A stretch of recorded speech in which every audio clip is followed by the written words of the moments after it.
오늘 제목은 예수님이 붙잡히신 예수님. 그래서 좀 어둡죠, 침울하죠. 근데 찬양은 굉장히 밝게 잘 해주셨어요. 네. 이 예수님 시대의 이스라엘 사람들은 상당히 어둡고 암울한 시절을 보냈습니다. 정치적으로는 여러분들이 잘 아시듯이 로마의 식민지 아래 있었고요. 압제 가운데 당연히 식민지로 있는 백성들은 현실이 어둡고 착잡하죠. 종교적으로도 많은 종교적인 그런 분파들이 있었지만은 재구실을 하지 못했습니다. 여러분들 당시 가장 큰 세력의 종파는 어디를 들 수 있습니까? 바리새파죠. 바리새파도 역시 예수님께 혹독한 그런 책망을 많이 받으신 것처럼 화석화된 신앙으로 별로 생명력을 발휘하지 못했습니다. 그리고 또 대표적으로 여러분들이 성경에 거명되는 또 파가 어디죠? 바리새파와 함께 늘 등장하는 사두개파죠. 사두개파는 또 이제 너무 현실적인 정치나 이런 데 깊이 개입해 가지고 이득을 나누는데 열심을 했습니다. 또는 성경에도 열심당이 있고, 또 성경에 나타나지 않지만 SNL라든지 이런 파가 있는데, 열심당은 어떤 당이에요? 이 독립운동을 하는 단체였습니다. 폭력적으로 의지해서. 그러나 그 수가 제한적이었고, SNL은 개인적인 어떤 영적인 생활, 자기 만족에만 치중했던, 그래서 이 종교적으로도 별로 빛이 되는 이 백성들의 미래를 열어주고 인도하는 그런 역할을 제대로 하지 못했습니다. 그런 상황에서 예수님의 등장은 당연히 많은 사람들의 주목을 받고 이 시선을 집중하게 만들었던 것이죠. 그 시대의 사람들은 대부분 이 메시아 그리스도를 어떻게 이해했을까요? 당연히 그들은 메시아에 대한 기대는 대부분의 사람들이 정치적으로 이스라엘 사람들을 로마 압제에서 먼저 구출하고 해방시키는 그런 것을 당연히 기대했습니다. 뿐만 아니라 과거에 다윗 왕조 때의 다윗이나 솔로몬 때의 그 놀라운 그런 이런 과거의 영광을 회복시키는, 재현시키는 그런 메시아가 되기를 고대한 것이죠. 그런 어떤 세속적인 면에 있어서도 기대감이 컸었고, 그것은 이스라엘 사람들 뿐만이 아니라 예수님을 따르는 제자들조차도 별로 다르지 않았다고 하는 것이죠. 그래서 예수님을 따르는 제자들의 모습은 예수님이 십자가 사건을 감당하기 전에도 그런 모습들이 드러나고 있습니다. 별로 아름답지 못한 모습이었는데 제자들이 서로 자리다툼하는 것을 여러분들 기억하시죠? 그것도 십자가 아래 그 사명을 얼마 남겨놓지 않고 그렇습니다. 누가 더 크냐라고 키재기에 서로 나섰습니다. 뿐만 아니라 예수님이 영광의 자리에 앉게 되면 우리 형제를 예수님의 그 중심부 좌우편에 앉게 해 주십시오라고 하는 이런 청탁을 하는 형제 야고보와 요한의 경우도 있었습니다.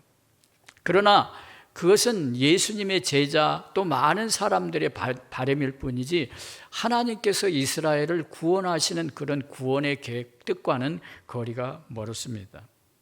하나님의 계획은 어떤 것이에요? 하나님의 계획으로 이스라엘 백성들을 구원하시는 하나님의 계획은 그런 아주 화려하고 멋있는 방법이 아닙니다. 아들 그리스도를 이 땅에 보내셔서 그 죄값을 치르게 하고 희생시키는 것이, 죽이는 것이 아버지의 계획이었습니다. 선지자들을 통해서 예언된 메시아는 사람들의 그런 기대와는 전혀 다른 모습입니다. 여러분들이 알고 있듯이 미가 5장 2절에 보면 그런 말씀이 있죠. 그는 예루살렘의 큰 도성에서 나는 것이 아니라 조그마한 시골 그런 마을 베들레헴에서 태어날 것이라고 말씀합니다. 그래서 미가서 5장에 있는 말씀 앞에 보이시죠? 베들레헴 에브라다에 너는 유대 족속 중에 작을지라도 이스라엘을 다스릴 자가 내게서 나올 것이라. 베들레헴은 큰 도시예요? 작은 도시예요? 작은 도시예요. 작은 마을이에요. 작은 마을. 예수님, 우리 이스라엘 백성들을 구원할 메시아라고 하면, 그리스도라고 하면 우리 생각에는 당연히 큰 도시 영향력을 행사하는 이 예루살렘에서 태어났어야 맞는 것인데, 그러나 구약의 선지서는 베들레헴에서 태어날 것이라고 말씀했습니다. 스가랴 9장 9절에도 예수님은 멋있는 모습으로 등장하는 것이 아니라 겸손하여 조그마한 나귀를 타고 등장한다고 그렇게 말씀하죠. 대개 개선장구들은 어떤 모습으로 개선합니까? 나귀 타고 개선해요? 그렇지 않아요. 볼상사납잖아요. 속된 말로 하면 가오가 안 나잖아요. 가오가 나귀 타고. 뭘 타고 등장합니까? 백마를 타고 등장해요. 어마무시한 그런 위용을 가지고 그것을 바라보는 백성들이 주눅들 만한 그런 모습으로 등장하는 것이 당시에 승리를 쟁취한 개선장군들의 모습이었습니다. 그러나 예수님의 모습은 아주 초라하기 그지없는 나귀를 탄 그런 모습이었다고 하는 것이죠. 예수님의 고난과 죽음의 그런 모습도 시편 22편 16절 18절에 보면 이렇게 말씀하고 있습니다. 개들이 나를 에워쌌으며 악한 무리가 나를 둘러 내 수족을 찔렀나이다. 내가 내 모든 뼈를 셀 수 있나이다. 그들이 나를 주목하여 보고 내 겉옷을 나누며 속옷을 제비 뽑나이다. 이렇게 말씀합니다. 여러분들이 너무나 잘 아시는 이사야 53장 3절 7절 말씀도 마찬가지죠. 우리가 고난주간이라든가 성찬식 때 많이 읽어지는 구절이죠. 네, 그래서 고난의 종의 노래라고 하는 그런 별칭이 붙어 있는 구절입니다. 좀 길지만 우리 함께 한번 읽어볼까요? 자, 우리 함께 읽어보겠습니다. 시작. 그는 멸시를 받아 사람들에게 버림받았으며 간고를 많이 겪었으며 질고를 아는 자라. 마치 사람들이 그에게서 얼굴을 가려우는 것 같이 멸시를 당하였고 우리도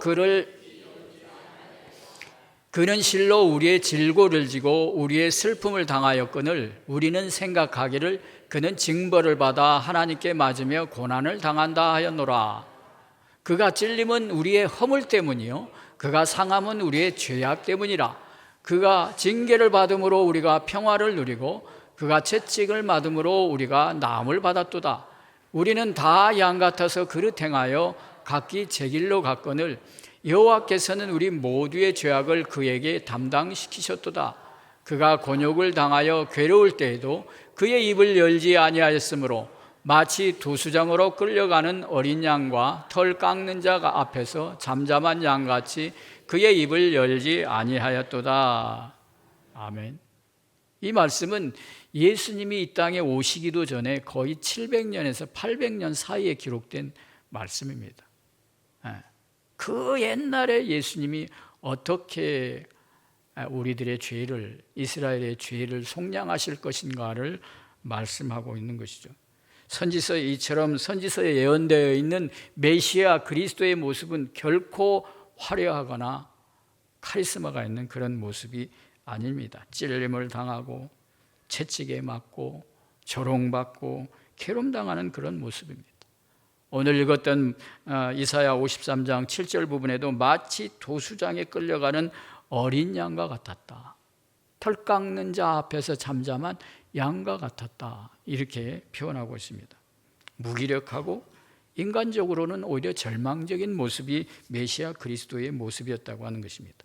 그것은 바로 우리의 죄, 나의 죄를 감당하시기 위한 예수님의 그런 모습이었다고 하는 것이죠.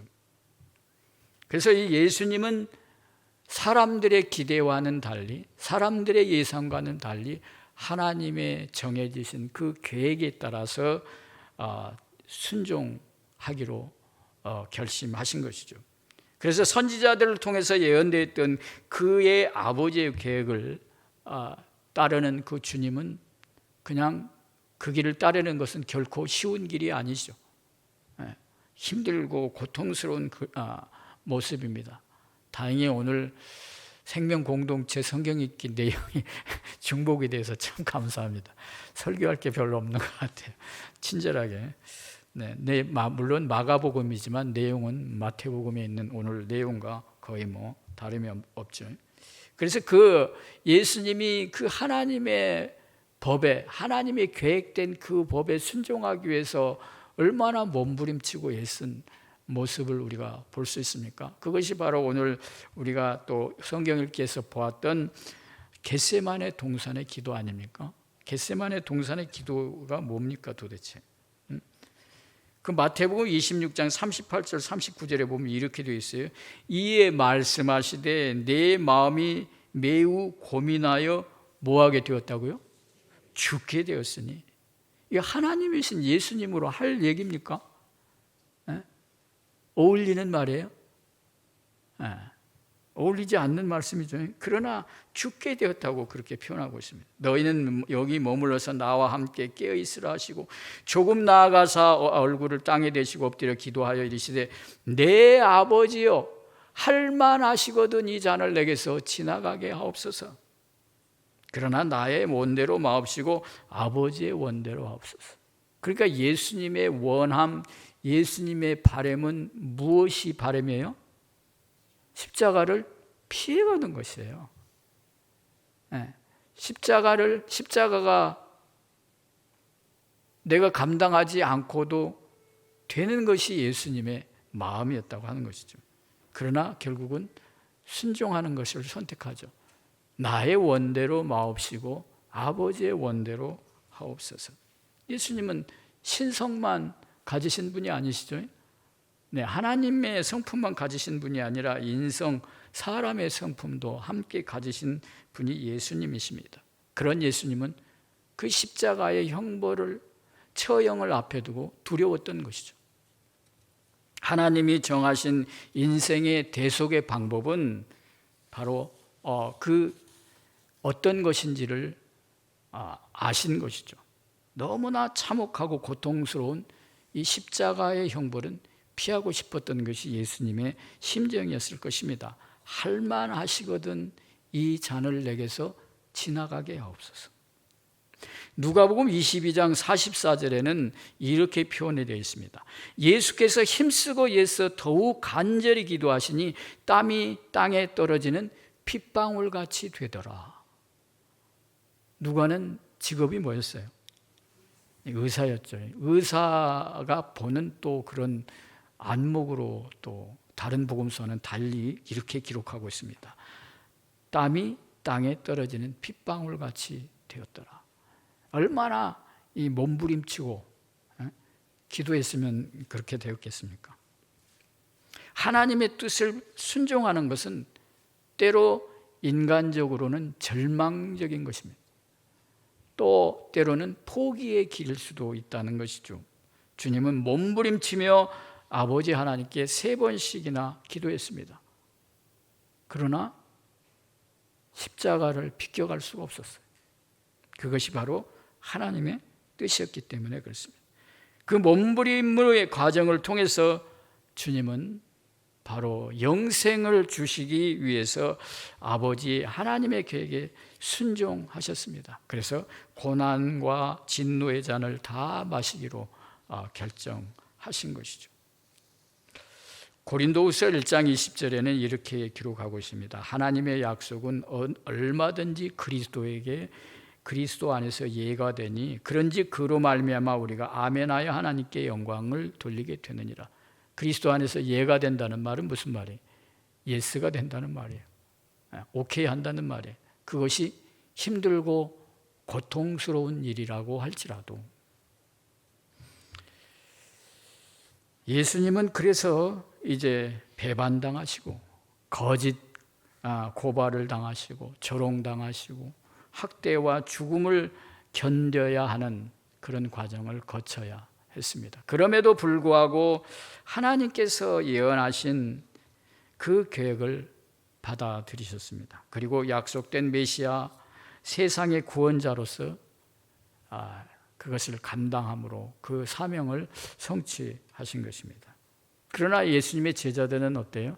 오늘 우리가 성경 읽기에서도 보았지만 헛된 세상적인 야망에 사로잡혀 있었던 것으로 보입니다. 예수님 그렇게 화려하지도 못하고 무기력한 모습의 예수님을 이해할 수가 없었습니다. 크게 한 자리 얻을 줄 알고 그렇게 기대했고 또 그들 가운데는 부귀영화를 꿈꿨던 제자들도 있었을 것입니다. 그렇게 꿈에 부풀어 있던 제자들에게 이런 예수님의 무기력하고 아주 그 나약한 모습은 충격적인 것이었을 것입니다.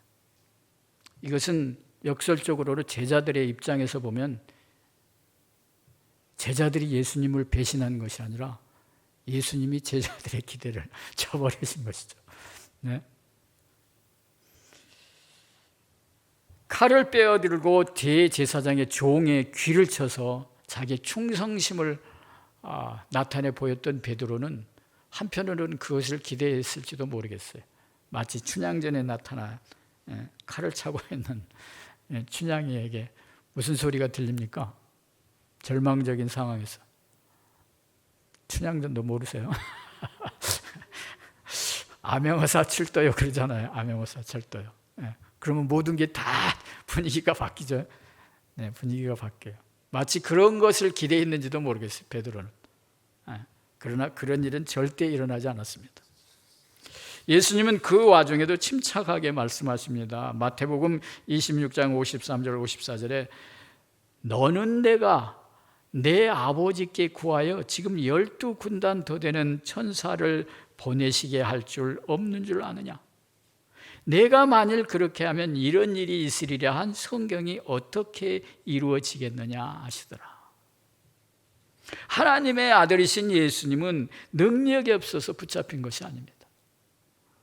예수님이 마치 무능력한 사람으로 무기력하게 붙잡힌 것은 힘이 없어서가 아니라 하나님의 말씀과 그 계획에 순종하기 위해서였다고 하는 것입니다.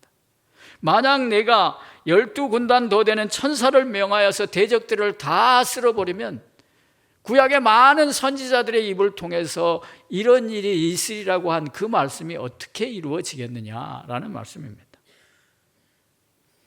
그래서 누가복음에는 어떤 말씀이 있는가 하면 22장 52절에 예수께서 이르시되 이것까지 참으라 하시고 귀를 낫게 하시더라. 그렇게 기록을 합니다. 혹시 이 예배 드리시는 여러분들 가운데는 예수님을 따르고 신앙을 지키고 하나님의 뜻에 순종하기 위해서 부당한 대우를 참고 견디신 적이 있습니까? 아마 한두 번은 다 있을 것입니다. 예수님을 따르는 것, 신앙생활하는 것은 늘 즐겁고 행복한 일만 있는 것이 아니라 때로는 불편한 일도 많이 있죠. 예수님은 하나님의 계획, 뜻을 순종하기 위해서 참고 견디셨습니다. 무리를 걸으시고 또 5,000명을 장정만 5,000명이나 되는 많은 사람들을 먹이시고 죽은 사람을 살리신 그런 능력의 예수님께서 폭발적인 그 힘으로 대적들을 제압하지 않고 그냥 참으셨습니다.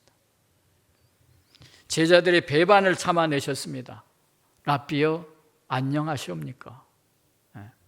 오늘 마가복음에는 그냥 랍비여만 나오는데 이 마태복음에는 랍비여 안녕하시옵니까? 라고 해요. 얼마나 가정스럽습니까? 랍비여 안녕하십니까? 안녕하시옵니까? 라고 입맞추죠. 입맞추는 것은 사랑과 존경의 의미로 하는 그런 인사였습니다. 그런데 이 사람은 이 가룟 유다 배신자는 예수님을 팔아넘기는 그런 신호로 입맞춤을 했던 것이죠. 배신의 입맞춤으로 바꿔버렸습니다. 십자가의 조롱과 고통을 예수님은 다 끝내 참아내셨습니다. 하나님을 순종하기 위해서 성경이 예언하셨던 그 말씀 그대로 받아들이기로 결심하신 것이죠. 왜 제자들은 수많은 기회 중에서도 한 번도 예수님이 순환 가운데 고통받아야 된다고 하는 사실을 기억해내지 못했을까요? 아마 그 사람들은 듣고 싶은 것만 들었던 모양이에요.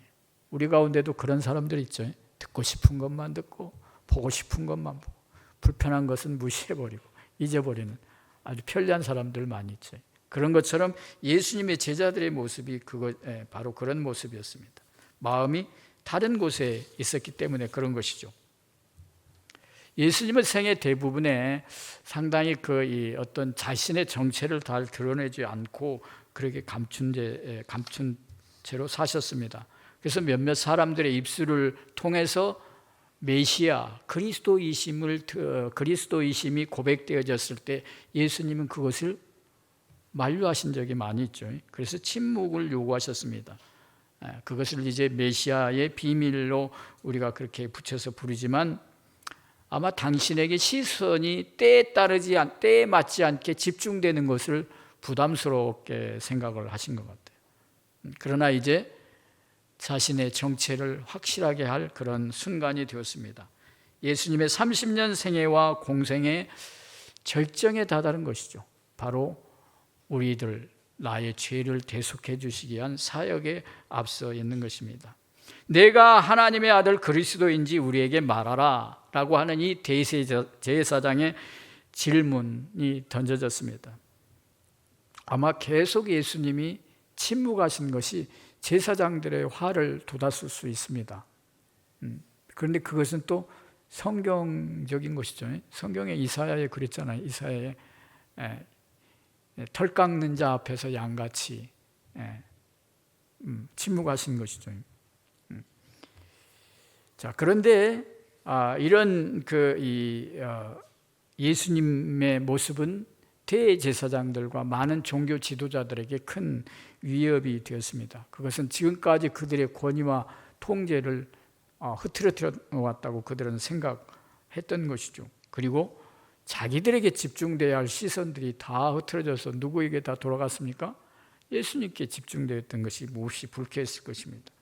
그래서 그들은 예수님께 이 질문을 던짐으로써, 이렇게 요구함으로써 예수님이 어떤 말을 대답을 하는가, 그래서 그 말에 나오는 대답 가운데 말꼬리를 붙잡고 이제 자기들이 유리한 상황으로 이 분위기를 바꾸려고 했던 것으로 생각이 됩니다. 그러나 예수님은 계속해서 침묵하셨습니다.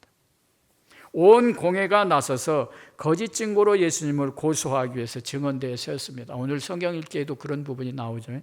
여러 거짓 증인들을 세웠지만 말이 서로 어떻게 됐다고요? 맞지 않았어요.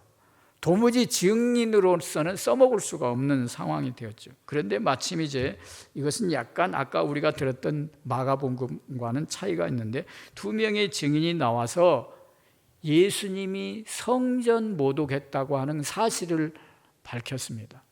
그것이 내용이 뭐죠? 이 성전을 허물라 사흘 만에 다시 세우겠다. 이 성전이라고 하는 이 장소는 이스라엘 사람들에게는 단순히 건물이 아니었습니다. 하나님이 그 자리에 거하시는 곳으로 생각하고, 그 성전에 대해서 부정적인 말을 하는 것은 성전 모독죄일 뿐만 아니라 그것은 또한 신성 모독죄로 다루어졌다고 하는 것이죠.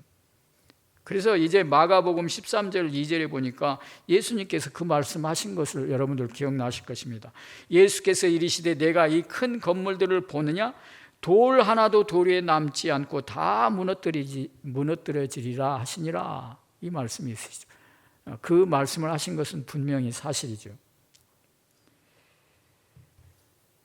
신성모독죄라고 하는 것은 예수님을 처벌할 수 있는, 고소할 수 있는 아주 명백한 훌륭한 고속거리가 되는 것입니다. 살아계신 하나님께 맹세하는 요구에 마침내 예수님이 이제 그 침묵하셨던 입을 열기 시작했습니다. 뭐라고 대답합니까? 내가 말하였느니라. 네가 말한 그대로 인정한 것입니다. 바로 이 사람들이 그토록 기다렸던 고속거리를 확실히 붙잡은 것입니다. 그래서 이제 그것만으로도 이 유죄를 확정하기에 충분한 것이었습니다. 그런데 그거보다도 더 무시무시한 확실한 증거를 잡았습니다. 그것이 무엇인가 하면 마태복음 26장 64절에 있는 말씀이에요. 우리 한번 다 같이 읽어볼까요? 마태복음 26장 64절. 혹시 없나요? 네, 없습니까? 그럼 마태복음 26장 64절에 이렇게 기록되어 있습니다. 내가 너에게 이르노니 이후에 인자가 권능의 우편에 앉아있는 것과 하늘 구름을 타고 오는 것을 너희가 보리라. 이렇게 말씀했어요. 이 말씀은 다니엘서 7장에 있는 말씀을 인용하여 예수님이 말씀하신 것입니다. 그래서 다니엘서 7장에 나타나 있는 그 말씀에 나타난 인자와 예수님이 당신 스스로를 그 인자와 동일시했다는 것이죠. 오늘 아마 본문엔 스크린에는 아마 띄워줄 수 있을 것 같은데요. 다니엘 7장 10 몇 절입니까? 13, 14절. 네. 저기 나타나 있죠. 예수님이 그 64절에 있는 말씀은 26장 64절에 있는 말씀은 다니엘서에 예언되어 있는 그 말씀을 인용하여 사용하신 것이라고 하는 것이죠. 그래서 13절에 뭐라고 되어 있습니까? 또 밤 환상 중에 보니 인자 같은 이가 하늘 구름을 타고 와서 옛적부터 항상 계신 이에게 나아가 앞으로 인도되매, 여기서 인자와 예수님 당신을 동일하게 그렇게 하셨다는 것입니다. 표현하셨다는 것이죠. 그래서 예수님은 이제 그 다니엘서에서 예언하고 있는 그 인자와 동일시 하는 것을 어떻게 했어요? 동의한 거나 다름이 없죠. 그러니까 이들은 확실하게 이제 증거를 잡은 것입니다. 그래서 이 사내들인의 고속거리가 확실하게 이제 생긴 겁니다. 이제 대적자들은 이제 주님을 신성모독죄로 확실하게 고소할 그런 빌미를 잡은 것이죠. 결국 이렇게 예수님이 고백한 것은 예수님의 운명을 결정짓고 이제 예수님께서 우리의 죄, 나의 죄를 위해서 생명을 내놓으실 준비를 하셨다고 볼 수 있는 것이죠. 이 하나님의 진노라고 하는 것은 이 교회 안에서는 잘 다뤄지는 것을 부담스러워하죠. 뭐만 자꾸 많이 얘기합니까? 복에 대해서, 건강과 긍정적인 면에 대해서 많이 다루어지죠. 받아들여지기 좀 힘든 그런 진리이기 때문에 그렇죠. 특별히 죄에 대해서 하나님의 진노가 임한다고 하는 것은 분명하게 말씀에서 주고 있는 것이죠. 그러나 우리가 예수 그리스도의 복음을 아직 접하지 못한 사람들을 생각하면 우리도 안타까운 그런 생각이 들죠. 십자가에 달리시기 전날 밤 예수님은 어떠했습니까?